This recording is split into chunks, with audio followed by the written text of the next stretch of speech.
السلام علیکم دوستو، میرا نام ہے عدیم اور آپ دیکھ رہے ہیں ایج ٹی وی۔ ابلیس بنی نوع انسان کا سب سے بڑا دشمن، جس نے اپنے ساتھیوں اور پورے خاندان کو اس کام پر لگا رکھا ہے کہ آدم کی اولاد کو قیامت کے دن ناکام کر دے۔ لیکن ابلیس کے خاندان میں ہی پیدا ہونے والا وہ کون شیطان تھا کہ جس نے ابلیس سے بغاوت کر دی اور حضرت محمد صلی اللہ علیہ وآلہ وسلم پر ایمان لے آیا؟ جب اس کی ملاقات حضور صلی اللہ علیہ وآلہ وسلم سے ہوئی تو اس نے آپ کو کیا بتایا، اور اب وہ شیطان کہاں ہے؟ اللہ تبارک و تعالیٰ نے انسان کو مٹی اور جنات کو آگ سے پیدا فرمایا۔ انہی جنوں میں ایک جن جس کا نام ابلیس تھا، اس نے آدم علیہ السلام کو سجدہ کرنے سے انکار کیا، جس کی پیدائش میں اسے بارگاہ خداوندی سے نکال دیا گیا۔ ابلیس نے تا قیامت بنی آدم کو گمراہ کرنے کی قسم کھا رکھی ہے، اور اسی طرح انسان اور ابلیس کی یہ تاریخی جنگ آج تک جاری ہے۔ دراصل قوم جنات کی تخلیق آدم علیہ السلام سے کئی ہزاروں سال پہلے ہی کی جا چکی تھی۔ ابلیس جو کہ قوم جنات کا ایک فرد تھا، اسے بھی اللہ تعالیٰ نے انسانوں کی طرح شعور اور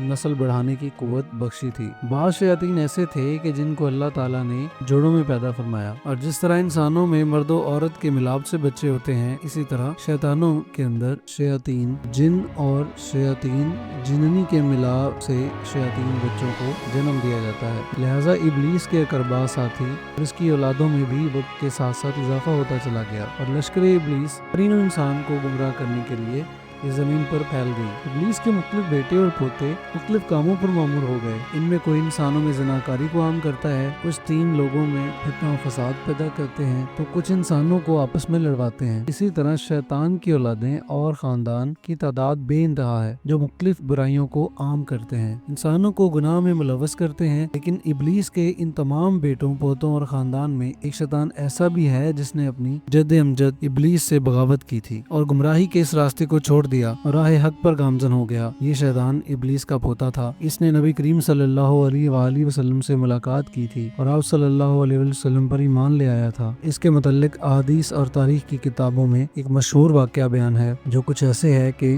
حضرت انس بن مالک رضی اللہ تعالی عنہ اور حضرت عمر ابن الخطاب رضی اللہ تعالی عنہ سے روایت ہے کہ ایک روز ہم نبی کریم صلی اللہ علیہ وآلہ وسلم کے ہمراہ مکہ کے جنگلات کی طرف نکلے۔ ہم تہامہ پہاڑوں کے ایک پہاڑ پر بیٹھے تھے کہ ایک بوڑھا شخص نمودار ہوا جو اپنی لاٹھی کے سہارے چل رہا تھا۔ اس نے حضور صلی اللہ علیہ وآلہ وسلم کو سلام کیا۔ آپ صلی اللہ علیہ وآلہ وسلم نے سلام کا جواب دیا اور فرمایا، یہ بوڑھا اپنی چال اور ڈھال اور آواز سے جن معلوم ہوتا ہے؟ تو اس بوڑھے نے کہا، جی ہاں، آپ کا اندازہ صحیح ہے۔ آپ صلی اللہ علیہ وآلہ وسلم نے اس سے دریافت کیا کہ تو کون ہے اور تیرا تعلق جنوں کے کس گروہ سے ہے؟ اس نے کہا، میرا نام حامہ ہے، میں ہیم کا بیٹا ہوں جو لاکیس کا بیٹا ہے، اور لاکیس ابلیس کا بیٹا ہے۔ اس پر نبی کریم صلی اللہ علیہ وآلہ وسلم نے فرمایا، گویا تیرے اور ابلیس کے درمیان صرف 2 پشتوں کا فاصلہ ہے۔ اس نے کہا، ہاں، آپ صلی اللہ علیہ وآلہ وسلم نے درست فرمایا ہے۔ پھر آپ صلی اللہ علیہ وسلم نے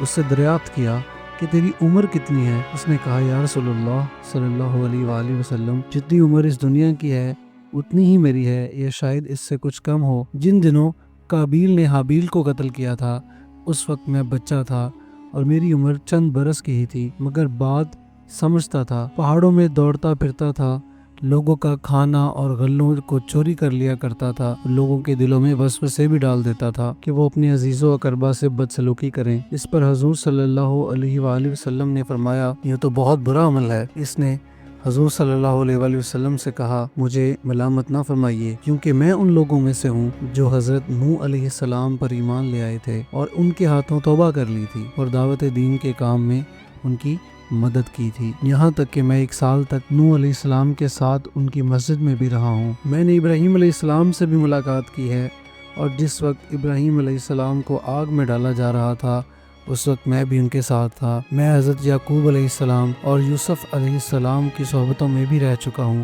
حضرت یوسف علیہ السلام کو ان کے بھائی کنویں میں ڈال رہے تھے تو میں بھی ان کے ساتھ تھا، اور یوسف علیہ السلام سے پہلے ہی اس کنویں میں پہنچ گیا تھا۔ میں حضرت موسیٰ علیہ السلام سے بھی مل چکا ہوں اور ان سے توریت سیکھی ہے، اور جب میری ملاقات حضرت عیسیٰ علیہ السلام سے ہوئی تو میں نے موسیٰ علیہ السلام کا سلام ان تک پہنچایا۔ اسی طرح حضرت عیسیٰ علیہ السلام نے مجھے انجیل سکھائی، اور اے نبیوں کے سردار حضرت محمد مصطفیٰ صلی اللہ علیہ وسلم، حضرت عیسیٰ علیہ السلام نے فرمایا تھا کہ اگر تم محمد رسول اللہ صلی اللہ علیہ وسلم سے ملاقات کرو تو میرا سلام ان کو پہنچانا۔ چنانچہ میں اس امانت سے سبکدوش ہونا چاہتا ہوں اور آپ کی خدمت میں حاضر ہوا ہوں، اور عیسیٰ علیہ السلام کا سلام آپ کی خدمت میں پیش کرتا ہوں۔ نبی کریم صلی اللہ علیہ وآلہ وسلم نے فرمایا، عیسیٰ پر سلام ہو، اور اے امانت پہنچانے والے، تجھ پر بھی سلام ہو۔ پھر حامہ نے کہا، اللہ کی قسم میں بہت شرمندہ ہوں اور میں اللہ کی پناہ مانگتا ہوں اس بات سے کہ میں کافر ہوں۔ بس اس نے کہا کہ میں آپ صلی اللہ علیہ وآلہ وسلم پر ایمان لاتا ہوں۔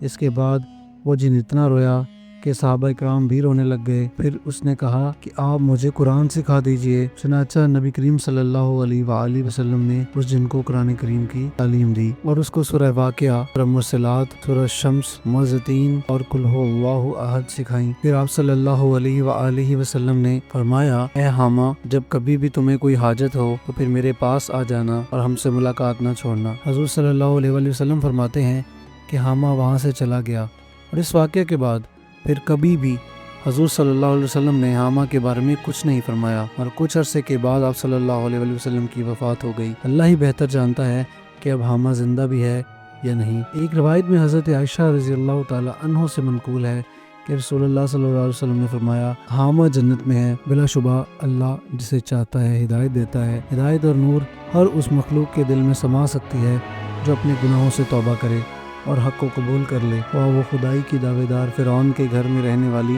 بی بی آسیہ ہی ہوں یا کسی گناہ گار کے گھر پیدا ہونے والا نیک صفت انسان۔ دوستو، اگر ویڈیو پسند آئی ہو تو اسے لائک کیجیے، اپنے دوستوں میں اس کو شیئر کیجیے، چینل کو سبسکرائب کرنا مت بھولیے گا۔ میں ملتا ہوں آپ کسی اور ویڈیو میں، تب تک کے لیے السلام علیکم ورحمۃ اللہ وبرکاتہ۔